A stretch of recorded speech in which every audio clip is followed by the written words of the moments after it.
This is easy. Making fun of Brian Kilmeade. I mean, it's good for you. He's kind of an intellectual.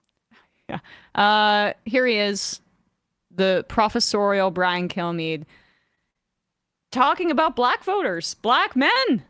Why do they like Trump? He says. There's not a ton of data to back this up, but here he goes. This is his political analysis. I thought Eddie Griffin said something interesting, and this story is on FoxNews.com. He's relatively an X-rated black, but very black comedian. He's very funny. Black. Watch your language here. I know, please. It says the black community, he goes, he offered a humorous argument that Trump has certain credentials the black community likes. He's got 3 baby mamas, 43 felony cases and counting. Oh boy. He's selling high-top tennis shoes like Michael Jordan, and he got shot like Tupac.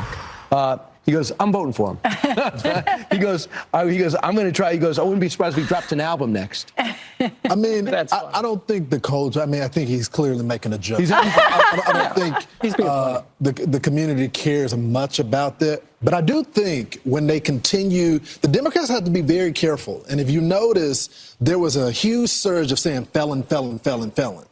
Well, I thought the Democratic Party was for felons being able to vote and for a second chance. And I think there's this double speak with the Democratic Party that's going to hurt them. We don't care about the shoes and all that type of stuff. We care about the money. Do you know how many felons there are in this country out and about? 30 million.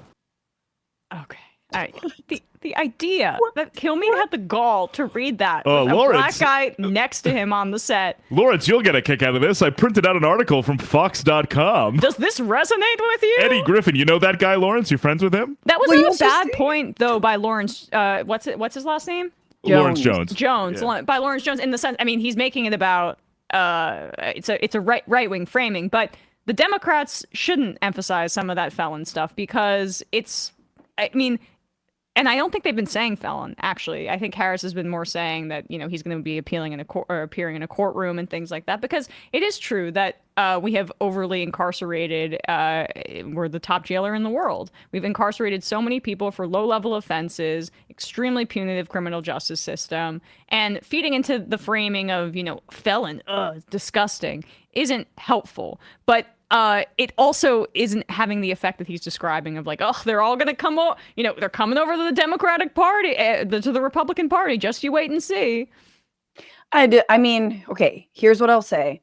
I kind of disagree about the felon thing. Like, obviously, interesting abolitionist here, like, I hate all this language. I hate the carceral system, 2 million people in and out of it. But of all the things, this just sort of reminds me of like, you really shouldn't fat shame Trump because that's like disrespectful. It's like, shut up. He is a disgusting fascist slug. Oh, yeah. Like, he's a convicted just criminal. Call him a criminal, and of all though, the times. not a felon. Sure. Yeah, criminal versus felon. Yeah, it's just, to me, I'm like, of all the times to like soft pedal on the crime narrative, it is very funny and fitting that Kamala Harris is like a prosecutor, a black woman, all of the Venn diagram of everything, of Trump's kryptonite, really. And that's just like so poetic. It's beautiful. So I'm a little bit like, if anything, go softer on immigration, go softer on Gaza. Like, Yeah. I don't. Well, that's where she shined, was the debate where she gets to be a prosecutor to this obvious crook. And like, I like crook and criminal more than felon, but I mean, we're parsing that's things. A good point. Yeah, I mean, what I love about this clip, though, let's just be real, that like Yes. Ainsley is like, they're all just like, as soon as Lauren starts talking, it makes a good point.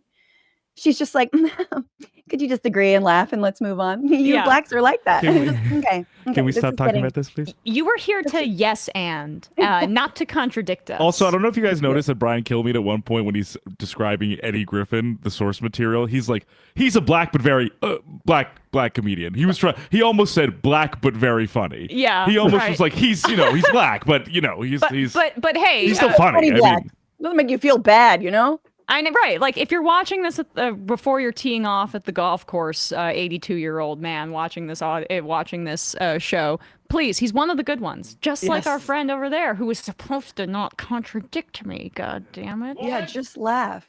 Just laugh. Be there to laugh. They love that. They love the idea because they know it's a mockery of black people. It is another way to be racist. Yeah. So openly racist, and no one's really calling him on Trump on that. Obviously, in part because like Kamala Harris really doesn't want to bring up her own identity. Yeah. and not, I mean, again, for the golfers watching on their break. But you could explain how disrespectful this line of sneakers and felonies is felony. But the flip side on tactics here is like Hillary made it all about herself in 2016, and I'm with her. I'm this change candidate. It's her turn. Yeah, like everyone knows she's a woman. People can see. Like she doesn't need to explain the situation. Kamala Harris is, and the other thing that's kryptonite for Trump is also that Kamala's hot. That's the other thing that's kryptonite. No, for do you him. see the Vogue cover? I didn't see Trump's it. gonna be like, oh my god. She is. Do not show this to me. She's a hot lady, and I think that also sends him into a bit of a tizzy. Yeah, a few weeks ago he was on the radio interview and he was like, I saw her on the cover of this magazine and she looked unbelievable. Oh my god, what were we talking about again? What was the Melania. question? Yes, he said he looked like his Slovenian wife. His Slovenian wife resembled a black and South Asian woman. He's like, that's how hot I thought she was. I could have sworn. Oh, that's so funny. I mean, at least it wasn't the Ivanka switch, because that's how you know you're done for. As soon as he compares you to Ivanka, right, run. That's why he was asking Bloomberg at the 9/11 memorial. He's like, Mike, give me a shot. Just let me talk to her once more. I know.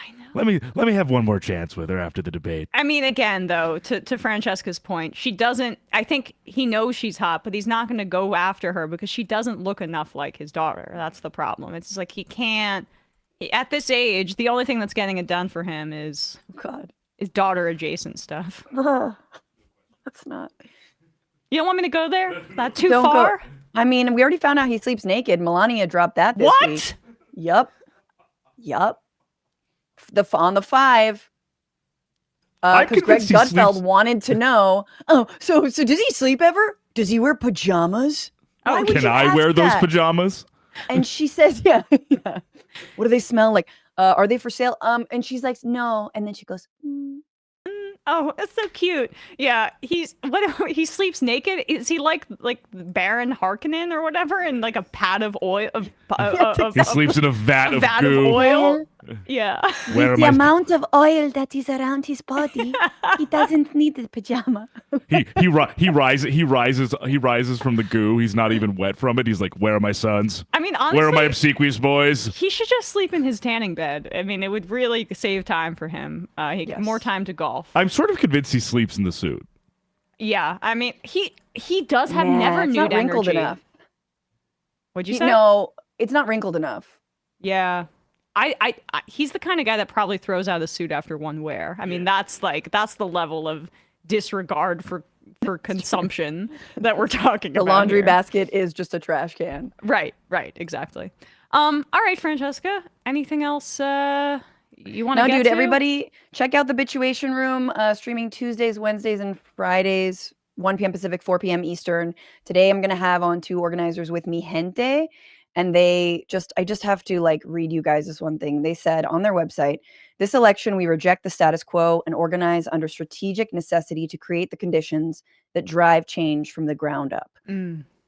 So I like that. I'm going to find out what that means. And we're going to look at Kamala Harris and her town hall in Vegas yesterday.